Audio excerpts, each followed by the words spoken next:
Hi, today we are going to learn hashing methods. So, folding method and pseudo random method is used for creating hash address from a given key. So, in folding method जो भी की values होती हैं उसको आप K1, K2 और more than 2 parts में आप उसे स्प्लिट करते हैं और फिर उसको ऐड करते हैं. फॉर एग्जाम्पल 1, 2, 4, 3 कोई की है और इसका आपका हैश एड्रेस फाइंड करना है, तो इसको हमने 2 पार्ट्स में डिवाइड कर लिया, 1, 2 और प्लस 4, 3, मतलब 1, 2, 4, 3 यहाँ 2 पार्ट्स में डिवाइड किया, फिर इसको ऐड कर लिया. ठीक है, तो ये हैश वैल्यू हो जाएगी, that is address. So folding method 2 types के होते हैं, shift folding and boundary shifting. तो शिफ्ट फोल्डिंग में क्या होता है कि फॉर एग्जांपल 1 की वैल्यू क्या है, ठीक है, और इसको मैंने 2 पार्ट्स में डिवाइड कर लें और फिर इसको ऐड करें, तो ये 883 आएगा. तो ये हैश एड्रेस है. दिस इज की. ये इसमें हैश फंक्शन में क्या हुआ कि आप इसको पार्ट्स में डिवाइड किए और फिर इसको एक एड्रेस फाइंड किए. तो ये एच ऑफ के जो है प्रोसीजर है. इसको 2 पार्ट्स की जगह आप 3 पार्ट्स में भी डिवाइड कर सकते हैं. फॉर एग्जांपल सेम एग्जांपल, और इसमें आप 1, 2 प्लस 5, 7 प्लस 5, 8 और उसके बाद उसे फोल्ड करके आप इसका सम फाइंड कर सकते हैं. तो देन दिस इज की value, address value on this की. तो ये हैश एड्रेस वैल्यू फाइंड होती है. इन केस आपने डिसाइड किया कि हैश एड्रेस वैल्यू जो है 3 डिजिट्स की होती है और सम 3 डिजिट्स से ज़्यादा है, तो आप उसके सबसे लेफ्ट मोस्ट वाले को ट्रंकेट कर सकते हो. ठीक है.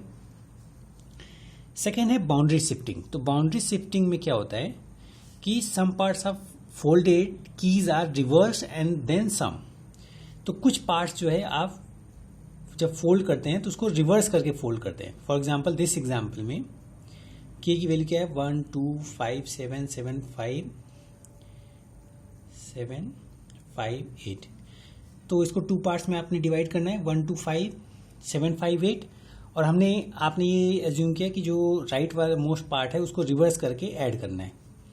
तो ये आप एजम्पशन ले सकते हैं और उसके बाद इसको जब आप ऐड करेंगे तो आपको एड्रेस की value, hash value, new hash value find होगी. ठीक है. ऐसे ही आप इसमें आप ये डिसाइड कर सकते हैं जब बाउंड्री शिफ्टिंग करनी है कि 1, 2, 5, 7, 5, 8 आपका की था, 3 पार्ट्स में आपने डिवाइड किया, 5, 7, 5, 8.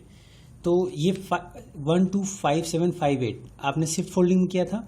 जब बाउंड्री शिफ्टिंग में करना है तो इसको आप क्या करेंगे, रिवर्स करेंगे, और इसको अभी आपने रिवर्स किया. तो ये आपका पहले से ही एजम्पशन है कि हमें जैसे 3 पार्ट्स में डिवाइड करना है तो लेफ्ट और राइट को रिवर्स करना है. आप ये भी एजम्पशन ले सकते हैं कि जो सेंटर हो उसको रिवर्स करना है, बाकी सबको एज इट इज रख करके फिर एड्रेस फाइंड करनी है. तो ये एच ऑफ की आपको डिसाइड करना है कि किसको रिवर्स करना है, किसको फिर नहीं करना है. तो अगर हम इसको रिवर्स करेंगे तो ये हो जाएगा 2, 1 प्लस 5, 7 और ये हो जाएगा 8, 5, देन इक्वल टू 163. ये आपका न्यू एड्रेस फाइंड हुआ, hash address. So this is boundary shifting. तो अगर आपको डेटाबेस गिवन है तो उसमें इस तरीके से शिफ्टिंग परफॉर्म करके आप हैश वैल्यू फाइंड करेंगे. नेक्स्ट मेथड है स्यूडो रैंडम मेथड. तो स्यूडो रैंडम मेथड में आपका रैंडम नंबर जनरेट होता है और उसके लिए आप मॉडुलो डिवीजन मेथड एक यूज करते हैं.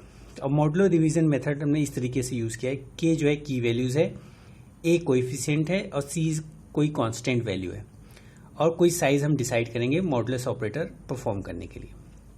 फॉर एग्जांपल ये आपका की था और इसमें हमने ए की वैल्यू डिसाइड कर ली 17 और सी की वैल्यू डिसाइड कर ली 7. और उसके बाद जब इसमें फॉर्मूले में और साइज हमने 307 लिया है. ठीक है. जब 307 लिया है तो 1, 2, 306 तक हमारे रिमाइंडर आ जाएंगे. तो जब हमने इसको सॉल्व किया तो हमारा आंसर क्या आया, 4. तो ये आपका हैश वैल्यू है. तो इस तरीके से कोई भी की हो आप इस फॉर्मूले में रख करके एक रैंडम वैल्यू जनरेट करेंगे और वो आपकी हैश वैल्यू होगी, एड्रेस होगी, जिसको आप सर्चिंग में यूज कर सकते हैं। Thank you.